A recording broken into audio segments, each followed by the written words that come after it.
ప్రస్తుతం మనం ప్రకాశం బ్యారేజ్ దగ్గర అయితే ఉన్నాము. సో మీరైతే చూస్తున్నారు కదా, అతి భారీ వర్షాలు కురుస్తున్న కారణంగా అయితే ఇక్కడున్న 70 గేట్లని కూడా అధికారులు అయితే ఎత్తడం అయితే జరిగిందనమాట. ఇక్కడ వచ్చేసి 70 గేట్లు అయితే ఉంటాయి. ప్రస్తుతం అయితే మొత్తం కూడా ఆ 70 గేట్లని కూడా కంప్లీట్గా అయితే ఎత్తేసి నీటిని అయితే దిగువకు వదులుతున్నారు అధికారులు. సేమ్ ఇలాగే 2019 ఆగస్టులో కూడా భారీ వర్షాల కారణంగా ఇలాగే 70 గేట్లని కూడా ఎత్తారనమాట.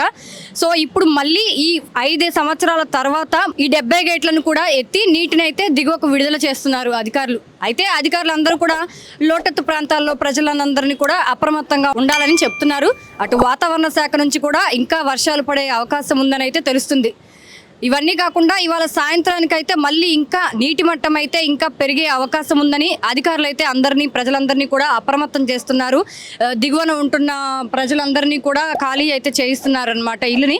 ప్రస్తుతం అయితే కనుక 73,222 క్యూసెక్కులుగా ఉంది నీటిని అయితే. ఈ నీటిని మొత్తాన్ని కూడా దిగువకైతే వదులుతున్నారు. అలానే కెనాల్స్ ద్వారా అయితే 13,477 క్యూసెక్కులుగా ఉంది. అయితే రాత్రికి ఈ వరద అయితే కనుక ఈ పెరిగే అవకాశం అయితే కనిపిస్తుంది. ఒకవేళ అదే గనక జరిగినట్లయితే 1,50,000 క్యూసెక్ల నీటిని అయితే దిగువకు వదులుతున్నారని సమాచారం. ప్రస్తుతం అయితే వర్షాలు అయితే ఇంకొక 3-5 రోజులు కూడా ఖచ్చితంగా ఉంటాయని చెప్తున్నారు అధికారులు అయితే. అండ్ అలాగే ఇక్కడ వచ్చేసి వెహికల్స్ ని కూడా అసలు ఎవరిని బ్యారేజ్ వైపు కూడా అసలు వెహికల్స్ ని కూడా అలో అయితే చేయడం లేదు. సో ఏదైనా జరగవచ్చు అనేసి వీళ్ళు ఎక్స్పెక్ట్ చేస్తున్నమాట. ఇంకా ఫ్లో అయితే ఇంకా పెరుగుతుందని అనుకుంటున్నారు. అలాగే చూడటానికి కూడా చాలా మంది జనాలు అయితే ఇక్కడికి వస్తున్నారనమాట. సో వీళ్ళని కూడా అలో చేయట్లేదు. జస్ట్ అలా వచ్చినా సరే వెళ్ళిపోమని పోలీస్ అధికారులు అయితే సూచిస్తున్నారు. ఎందుకంటే నీటి ఉధృత అంత భారీగా అంత వేగంగా ప్రవహిస్తుంది. సో చూస్తున్నారు కదా, ఇంత వేగంగా అయితే ఉంటుందన్నమాట ఫ్లోటింగ్ అయితే. సో కృష్ణమ్మ అయితే కనుక పరవళ్ళు తొక్కుతుంది అంటారు కదా, దానికి నిదర్శనమే అనమాట ఇది.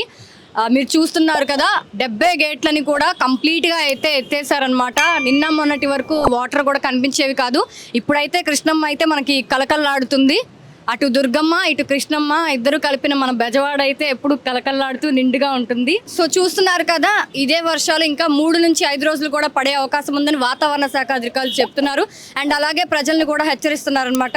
సో అయితే జాగ్రత్తగా ఉండమని అయితే చెప్తున్నారు. కెమెరామెన్ అనిల్తో అంజలి, మెగా 9 టీవీ.